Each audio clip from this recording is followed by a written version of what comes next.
I was in grade 5 and I was part of the school choir. I was singing tenor, and we suddenly got offered an opportunity to sing this beautiful but very sad dirge, a tribute to the men who went down with the Mendi. It was called Amagocha Mendi in Xhosa.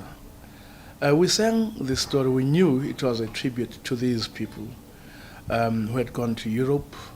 Unfortunately, their ship encountered an accident and they went down with the Mendi. But that's where the story ended, according to the song. And we sang the song, we loved it. It was painful. Even as children, we could tell it was a sad song. In our history books, in the history books that we read, the story of the Mendi was never referred to at all. No, not even a single paragraph. So I used to think maybe if I read history books that were read by white people, there would be some reference to that. Because when you read history books that we read under Bantu education and compared to those read by white people, there were differences. I was already writing short stories. I'd published short stories and so on. And I thought, this is going to be my first book. But the more I sat down, the more it dawned on me that no, it's going to be very difficult to write this as a non-fiction book. I still marvel at how you're able to write across genres and to write in different ways. In the book festival circuit, when the writers kind of meet up and have drinks afterwards, there's always that recurring theme of what kind of writer are you? Are you the writer who writes the same novel different times in different ways, like your Paulo Coelho?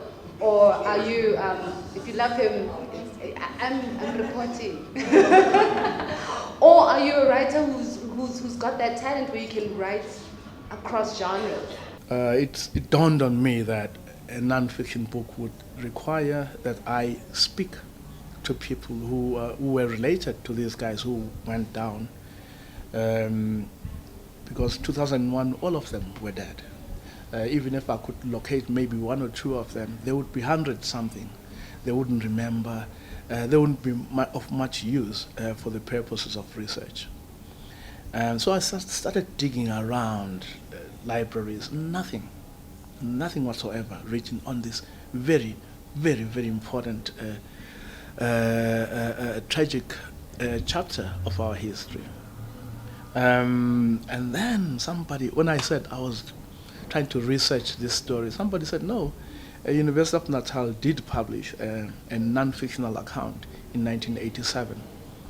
I went around, I looked for it until I found it at a second-hand bookshop. This was for me an opportunity to not only document it and rekindle interest in it, but to interrogate it as well.